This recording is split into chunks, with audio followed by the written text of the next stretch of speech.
Welcome back, everyone. It's Charlie. Jeremy Renner just put Marvel and Disney on blast for doing him dirty in a really big way. Is a very Hollywood kind of behind-the-scenes move. I'll explain what happened because there's been a lot of questions about his future at Marvel as the Hawkeye character just in general because of what's going on. So if you're brand new to the channel, be sure to subscribe to get all the videos. If you have no idea what's going on, you've just been thinking about Thunderbolt stuff in that post-credit scene for the last couple of days, and you didn't see this Jeremy Renner news. Jeremy Renner went on an interview recently where he explained what he's been working on with Marvel behind the scenes right now, in addition to all the Avengers Doomsday, Secret Wars stuff that they're in the middle of ramping up for right now. This is probably why Jeremy Renner wasn't featured during the Avengers Doomsday Chair Watch video. The chairs giveth and the chairs taketh away. He explains that they'd actually been working on developing Hawkeye Season 2. No big surprise there, like they're trying to do successive seasons of more shows now, like they're in the middle of shooting Daredevil Born Again Season 2. They're basically getting back on the traditional TV route where they do regular seasons once per year. Hailee Steinfeld, really huge character, obviously Kate Bishop, ramping up for Young Avengers, Champion stuff off to the side, so it makes sense that they would also try to bring her back for Hawkeye Season 2 as well too. Jeremy Renner, like one of the surviving Avengers, original Avengers in the MCU. There are already some early details about what they were developing for the story, with them using Trickshot, Hawkeye's brother, as the main antagonist, in a raid redemption type of story with them fighting it out across a single location. Like imagine the Black Widow movie if they had just done the story of the Budapest job that she and Hawkeye kept talking about all the time. Real simple setup and payoff, seems like it could be a pretty easy banger for them. Not so fast though, because Jeremy Renner said when it came time to the very important part in the process of negotiating his actual salary, his contract for Season 2, he said that they only offered him half and wouldn't budge on that, half of what they paid him for Hawkeye Season 1. This is him talking about that. They asked me to do a Season 2, and they offered me half the money. I'm like, wow, it's going to take me twice the amount of work for half the amount of money.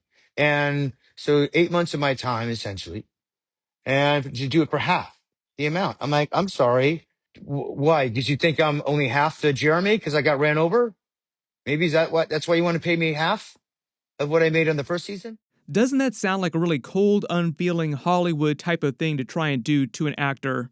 He then doubles down and tries to take some of the blame off of Kevin Feige, like it's not Kevin Feige personally telling them to offer him half, trying to do him dirty like this. Kevin Feige actually has a pretty good relationship with a lot of the actors. You might remember a similar experience back during the pandemic era when Scarlett Johansson filed a lawsuit against Disney because of what they did with the Black Widow movie.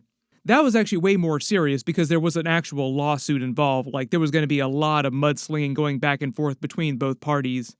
The reason why she did that is because a big part of her earnings, like the lion's share of the money that she was going to earn on the movie, was tied to how much it earned at the box office, and they had expected the movie to earn upwards of around $800 million. But because of the pandemic and Disney trying to launch Disney Plus, they thought, oh, well, nobody's going to theaters because theaters are closed, so we'll release it on Disney Plus. So it didn't really earn any money to speak of at the box office, meaning that she earned way, way less than she originally would have had it been released normally in theaters. So it was a big fight over money that they eventually settled out of court. Now, what's going on with Jeremy Renner here isn't gone that far. Like, he's not filing a lawsuit against them or anything like that. He's just trying to negotiate a brand new contract for Hawkeye Season 2, which they had not negotiated before he did Season 1. Like, they didn't go into Season 1 planning on doing Season 2. When he says they only offered him half of what he earned for Season 1, the people that he's actually talking about at Disney are a department called Business Affairs. This department exists at every major studio, Warner Brothers Television, Warner Brothers on the movie side. Anytime Tom Holland has to renegotiate his contract for Spider-Man, there's a department at Sony of Business Affairs that he negotiates with, not the actual producers that make the movies themselves.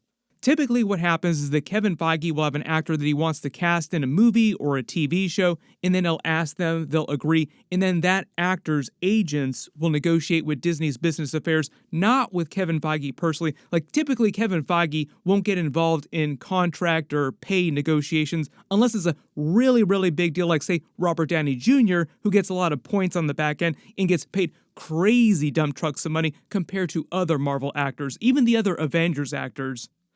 So when you hear Jeremy Renner talk about them trying to pay him half of what they paid him during season 1, or other actors complaining about their pay on other movies or completely unrelated projects, typically they're talking about this different business affairs department who's just like a bunch of cold, unfeeling robots, like an AI algorithm just designed to pay the least amount of money that they could possibly pay someone to be in something.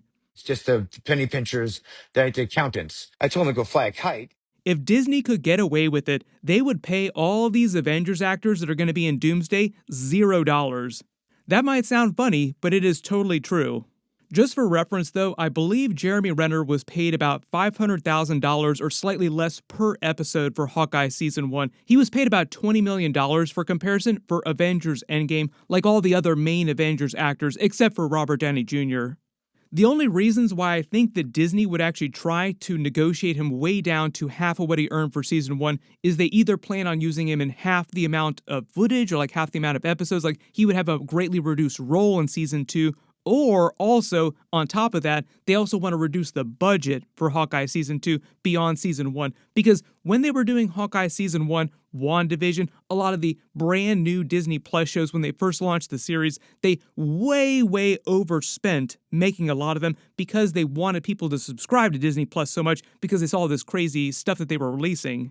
Really good example of this phenomenon of overspending on Disney Plus that we point to is the She-Hulk series. They spent well over $200 million, more than a lot of Marvel movies. For instance, the Thunderbolts movie that we all just saw in theaters just cost a little over $200 million to make. She-Hulk cost over $225 million to make.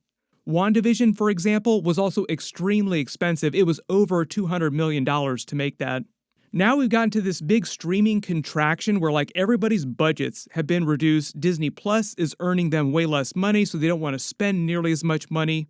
The whole budget of Daredevil Born Again was much less than what they typically spend on Disney Plus series. Like it's much more affordable to actually make it. So naturally, they're trying to make Hawkeye Season 2 for way less money, which is where the whole Raid Redemption type of story comes in, where they film at a single location for most of the series. Like, it's just way cheaper for them to actually film it if they just do it at a single location. If you have not seen the Raid Redemption, it is a banger movie. If you're gonna copy somebody, copy from the best.